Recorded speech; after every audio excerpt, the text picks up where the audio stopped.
تفسیر ضیاء القرآن جلد 4 24واں پارہ۔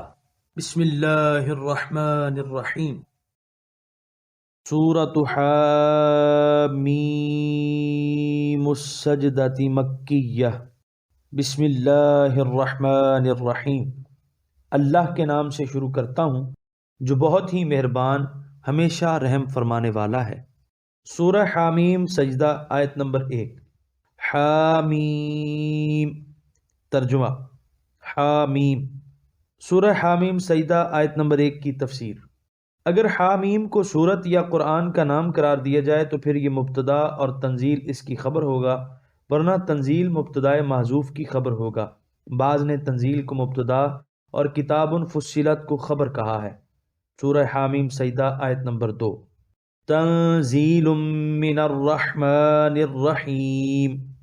ترجمہ اتارا گیا ہے یہ قرآن رحمان و رحیم خدا کی طرف سے۔ سورہ حامیم سجدہ آیت نمبر 2 کی تفسیر۔ کفار اس بات پر بضد تھے کہ قرآن خدا کا کلام نہیں بلکہ حضور علیہ السلام خود گھڑ کر یا کسی سے سیکھ کر نعوذ باللہ لوگوں کو سنا دیتے ہیں۔ ان کے اس زعم باطل کو دور کرنے کے لیے ان گنت روشن دلائل پیش کیے گئے، لیکن وہ اپنی ہٹ سے باز نہ آئے۔ ایسے لوگوں کے سامنے مزید دلائل پیش کرنا بے سود تھا، اس لیے یہاں بطور دعویٰ فرما دیا کہ تنزیل من الرحمن الرحیم، یعنی تم تسلیم کرو یا نہ کرو، یہ صحیفہ رشد و ہدایت کسی انسانی دماغ کی تخلیق نہیں بلکہ اسے رحمان و رحیم نے نازل فرمایا ہے۔ آج نہیں مانتے تو کل تمہیں بھی ماننا پڑے گا۔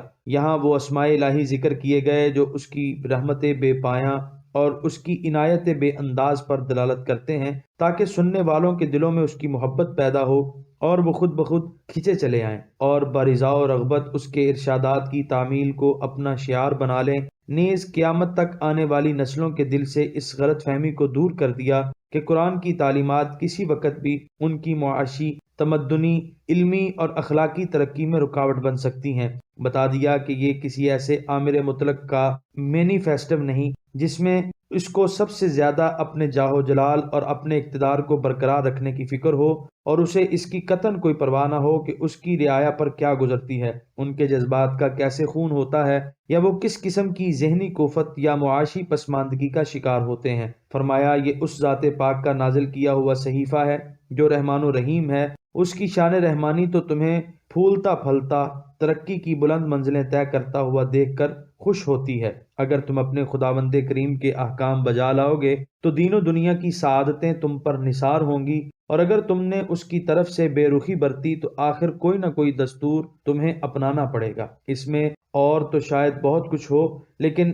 اس میں رحمت و رافت کا وہ عنصر ہرگز نہیں ہوگا جو رحمان و رحیم پروردگار کے ارشادات میں موجود ہے۔ یہ تمہاری بدبختی ہوگی کہ خداوند رحمان کی ہدایات کو چھوڑ کر تم کسی جاہل، خود سر، خود غرض اور کوتاہ فہم کے بنائے ہوئے دستور کو اپناتے پھرو۔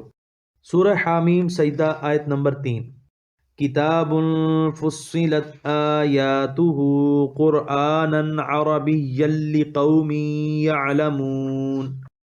ترجمہ یہ ایسی کتاب ہے جس کی آیتیں تفصیل سے بیان کر دی گئی ہیں۔ یہ قرآن عربی زبان میں ہے، یہ ان لوگوں کے لیے ہے جو علم و فہم رکھتے ہیں۔ سورہ حامیم السجدہ آیت نمبر 3 کی تفسیر۔ رحمان و رحیم نے جو کتاب نازل فرمائی ہے اس کی بڑی خوبی یہ ہے کہ وہ بالکل واضح اور عام فہم ہے، اس میں کوئی پیچیدگی نہیں، اس میں التباس کا شائبہ تک نہیں، جس کی تہ تک پہنچنے کے لیے غیر معمولی عقل و خرد کی ضرورت ہو۔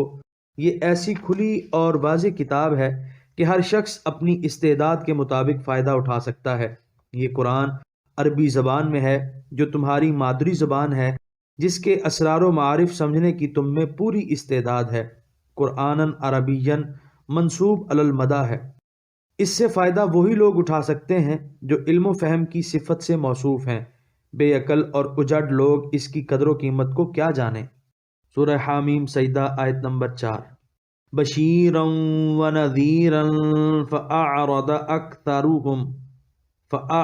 اکثرهم فهم لا يسمعون۔ ترجمہ یہ مژدہ سنانے والا اور بروقت خبردار کرنے والا ہے، بائیں ہما منہ پھیر لیا ان میں سے اکثر نے، پس وہ اسے قبول نہیں کرتے۔ سورہ حامیم سجدہ آیت نمبر 4 کی تفسیر۔ بشیر اور نذیر قرآن کی دوسری صفتیں ہیں، یعنی یہ ان لوگوں کو تو نجات و فلاح کی خوشخبری دیتا ہے جو اس کے احکام بجا لاتے ہیں، اور جو لوگ اس کی ہدایات پر کاربند نہیں ہوتے انہیں بروقت ان کے انجام بد سے ڈراتا ہے تاکہ وہ اپنی اصلاح کر لیں۔ سورہ حامیم سجدہ آیت نمبر 5۔ وَقَالُوا قُلُوبُنَا فِي أَكِنَّةٍ مِّمَّا تدعونا إليه وفي آذاننا وقر ومن بيننا وبينك حجاب فاعمل إننا عاملون۔ ترجمہ۔ اور ان ہٹ دھرموں نے کہا ہمارے دل غلافوں میں لپٹے ہوئے ہیں اس بات سے جس کی طرف آپ ہمیں بلاتے ہیں، اور ہمارے کانوں میں گرانی ہے، اور ہمارے درمیان اور تمہارے درمیان ایک حجاب ہے، تم اپنا کام کرو ہم اپنے کام میں لگے ہوئے ہیں۔ سورہ حامیم سجدہ آیت نمبر 5 کی تفسیر۔ کفار کی ہٹ دھرمی اور تعصب کا ذکر ہو رہا ہے۔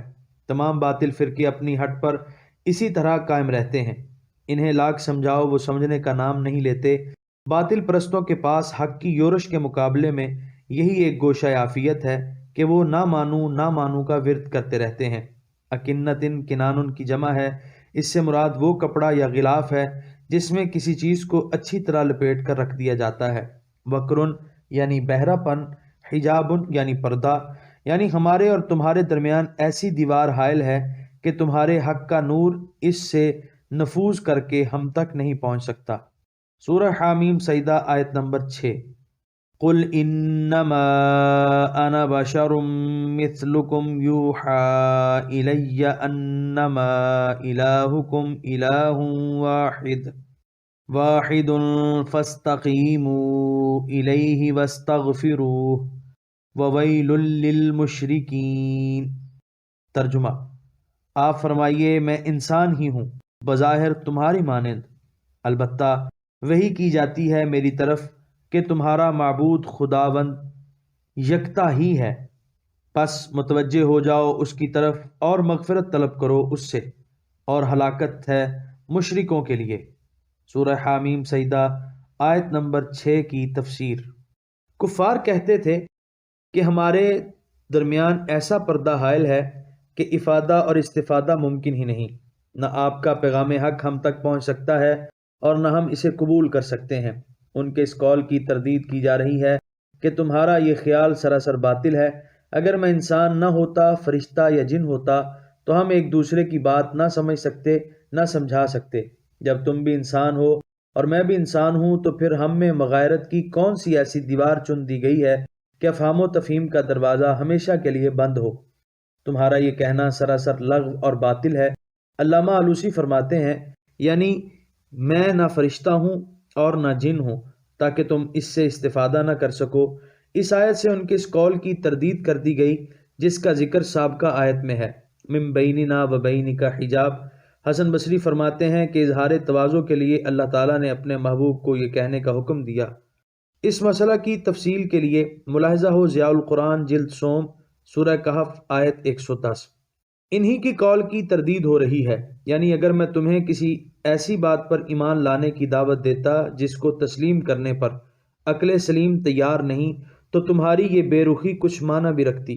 میں تو تمہیں اس سچائی کی طرف بلا رہا ہوں جس سے بڑی سچائی اس کائنات میں ہے ہی نہیں، یعنی میں تمہیں اللہ تعالیٰ کی توحید کی دعوت دے رہا ہوں، اس لیے تمہاری بہتری اس میں ہے کہ تم اس سچی دعوت کو قبول کر لو اور جو لغزشیں تم سے پہلے صادر ہو چکی ہیں ان کے لیے مغفرت طلب کرو۔ جن کا دامن شرک سے آلودہ ہے، ان کے مقدر میں تباہی و بربادی رقم ہو چکی ہے، ان سے بڑھ کر اور کون بدبخت ہو سکتا ہے؟ سورہ حامیم سجدہ آیت نمبر 7۔ الذین لا یؤتون الزکاة وهم بالآخرة هم کافرون۔ ترجمہ۔ جو زکوٰۃ نہیں دیتے اور وہ آخرت کے منکر ہی رہتے ہیں۔ سورہ حامیم سجدہ آیت نمبر 7 کی تفسیر۔ ان کی ہلاکت کی وجہ یہ ہے کہ ان کے دلوں میں بخل نے ڈیرا جما لیا ہے، کسی غریب پر انہیں رحم ہی نہیں آتا، کسی یتیم یا بیوہ کے لیے وہ اپنی دولت سے کچھ خرچ کرنے کے لیے تیار ہی نہیں۔ ایسے سنگ دل اور بے رحم انسانوں پر پھٹکار نہ ہوگی تو کیا رحمت کے پھول برسیں گے؟ وہ تباہ و برباد نہ ہوں گے تو کیا پھلے پھولیں گے؟ ہرگز نہیں۔ ان کی اس بے حسی اور سنگ دلی کی وجہ یہ ہے کہ وہ آخرت کے منکر ہیں۔ سورہ حامیم سجدہ آیت نمبر 8۔ ان الذین آمنوا وعملوا الصالحات لهم اجر غیر ممنون۔ ترجمہ: بے شک وہ لوگ جو ایمان لے آئے اور جنہوں نے نیک اعمال کیے ان کے لیے ایسا اجر ہے جو منقطع نہ ہوگا۔ سورہ حامیم سجدہ آیت نمبر 8 کی تفسیر۔ ان کے برعکس ایک دوسرا گروہ ہے جو نور ایمان سے بھی بہرہ ہے اور ان کی زندگی کا دامن نیکیوں کے مہکتے ہوئے پھولوں سے بھرا ہوا ہے۔ بارگاہ الہی سے انہیں جو اجر ملے گا وہ کبھی ختم نہ ہوگا۔ غیر ممنون، منقطع نہ ہونے والا، ختم نہ ہونے والا۔